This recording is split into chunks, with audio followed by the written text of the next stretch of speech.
This has been a great lineup. I'm really seeing how all these different pieces can fit together.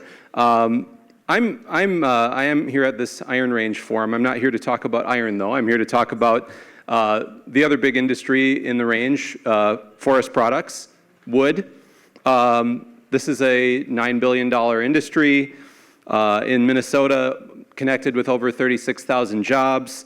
It's $1.5 billion in wages. And right now, that's a stable industry, but thinking of this beating heart metaphor again, that's another industry that had a bit of a heart problem back when the housing crash occurred. We lost a third of that industry, as many of you know, and a lot of that has not come back.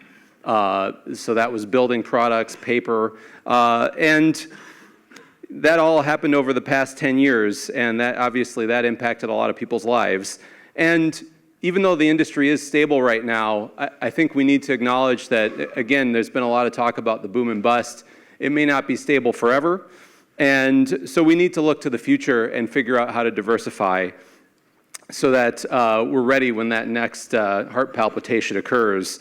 But I want to share, I think, an exciting opportunity, and this is sort of my pitch to you. I think we have an opportunity to reinvent a very basic thing in our lives, which is the role of fossil fuels in making all of the materials that surround us. And rather than producing them with a drill into the ground, we can grow a lot of the materials. We tend to think of fuels from fossil fuels, but we also produce a lot of materials from fossil fuels. Those things can be higher value per pound. They can be a great source of revenue. And there's an enormous effort worldwide to sort of reverse engineer that barrel of oil and think of a green barrel that we grow and figure out how to grow all those things. So so my pitch to you is I think the range has the opportunity to lead the world. I'm serious. To be the best place in the world to make bio-based chemicals, bio-based products, and other bio-based materials from wood.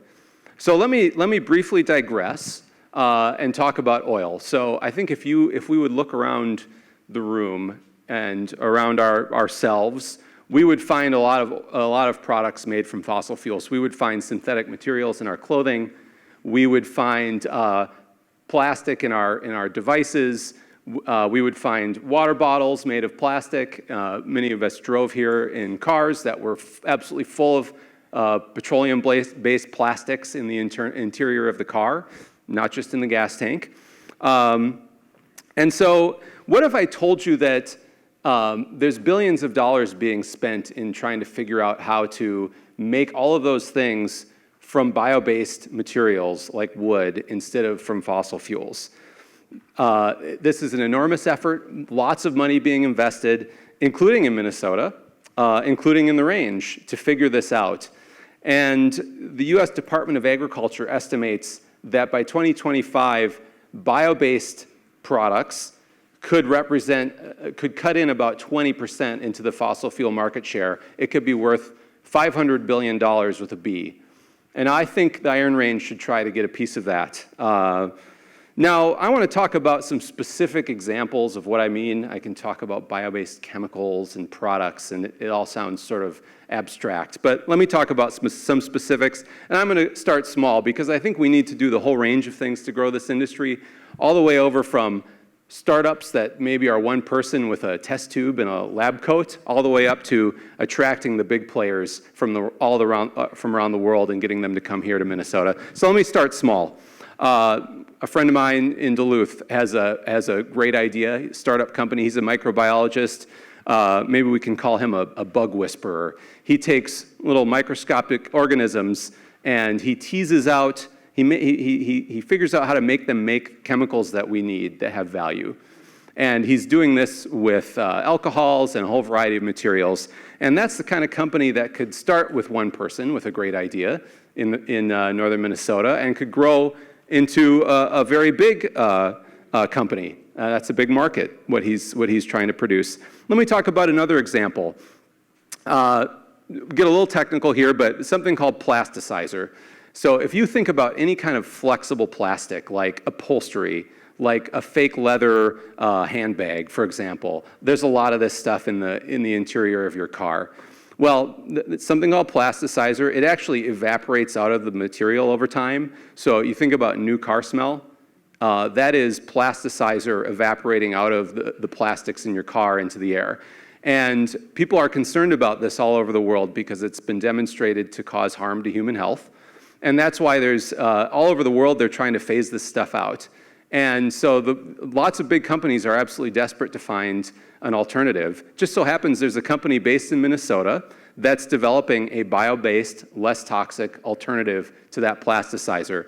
That's a $19 billion market. That's just one little piece of that big $500 billion prize. Just one example. I'll give you another example. We need to scale up. Well, there's a company that, and that's going to mean attracting companies from outside of the state and growing companies in the state. Many of you have probably heard there's a company that's announced a facility in Mountain Iron, Minnesota. $50 million facility building basically bio-based plastics, chemicals, and materials from wood. And what they do actually is they take wood and they convert it to cheap industrial sugars. Once we have those cheap sugars, we can make a whole variety of other things out of those sugars. So we could have a whole ecosystem of companies spring up around that one central hub.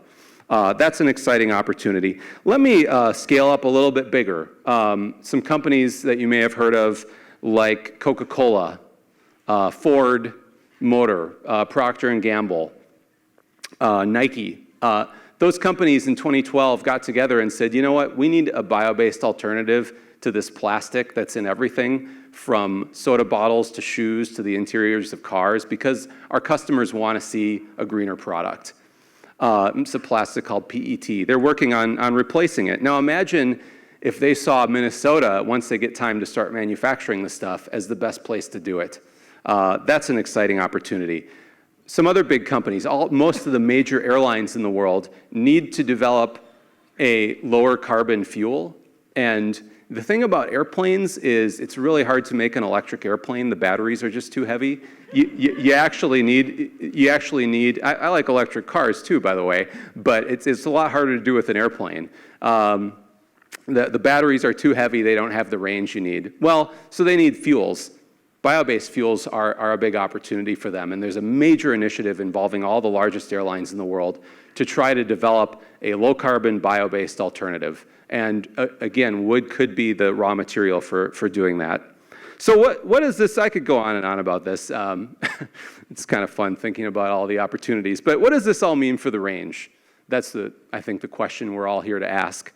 I think the range has all the pieces in place to put a puzzle together. And what are those pieces? Well, we have the resource. We have the wood. Our timber harvest has been 30% higher than it is right now. And the DNR estimates that it could be even higher than where it was at peak sustainable harvest. We have the sustainability system for managing our wood resource in a sustainable manner that is well respected and third-party approved. It's a very good system. We have existing industries. We have loggers out in the woods. You know, some other states that are pursuing these projects don't have loggers in the woods anymore. It's going to be a lot harder for them to start from zero and ramp back up. That's a great asset for Minnesota. Having the industries that can reinvest and build on is a great asset. We have startup companies. We have this very exciting cluster of startup companies in Minnesota. This is a lot of lab coat jobs. That's great. A lot of test tube work. But we have the opportunity to scale that up. We've had over $200 million in venture capital come into Minnesota in startup companies in this area. Finally, we have great economic development resources, and we have great research and development for spinning off new companies. The range, I believe, has a very special role to play in this new bioeconomy. And there have been a lot of great comments about the role of the Iron Range in winning world wars. I think the great advantage of the range is that the range knows how to make stuff. There aren't necessarily a lot of parts of our country that still know how to make stuff. And that's what we really need to do. We need to take great ideas that are at the lab bench scale, and we need to scale it up, and we need to actually start making these products. And I think we're the right place right here has the potential to be the best place in the world to do this, in all seriousness.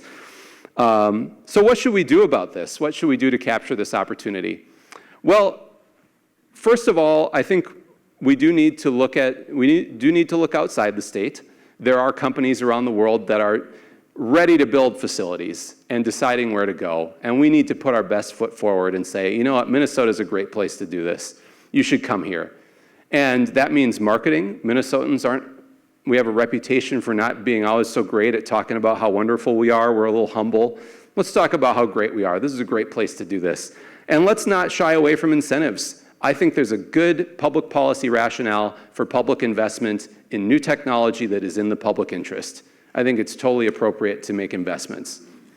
And I will defend that. Beyond just looking outside our state, though, we need to remember that the companies right now that are about to build, 10 or 15 years ago, that was a lab coat and a beaker and a test tube, right? So if we want companies in 10 years that are ready to build, they need to be on the lab bench right now coming up with those ideas. So we need to have strong research collaboration, and we need to get really good at spinning off great ideas into new companies.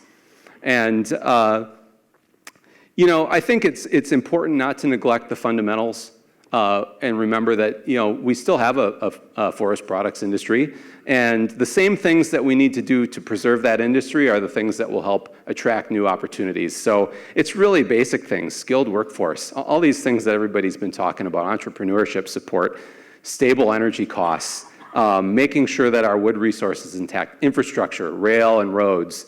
We have to take care of that stuff as well, and not fall too in love with the shiny new object, right? Let's take care of the basics. Finally, everybody's going with metaphors today, so let me go with a little metaphor that we're in a boat on a journey, right? And we're going to pile everybody in there, our loggers and our existing industries and our research community, lots of different companies. And I think one thing we need to remember is we're going to have a lot of oars in the water. And the reason we have a lot of oars in the water is because we're going to drop a few oars, and we don't want to be stranded when we do so. What I mean by that is, a lot of times we get excited about a particular company and it doesn't pan out. And we think, well, that was dumb to invest in that industry. Wrong conclusion. We have to invest in a bunch of companies, and we have to assume that some of them are going to fail. And we can't get discouraged when they do, because this is a risky endeavor. They're not all going to work out. So let's not assume that failure of one company, dropping one oar, for example, means a failure of our whole strategy. We need to keep pursuing it anyway. But continuing with the boat metaphor, let's get everybody together. Let's all row together. I think we can reach our destination. Thank you very much. All right. Thank you, Brandon.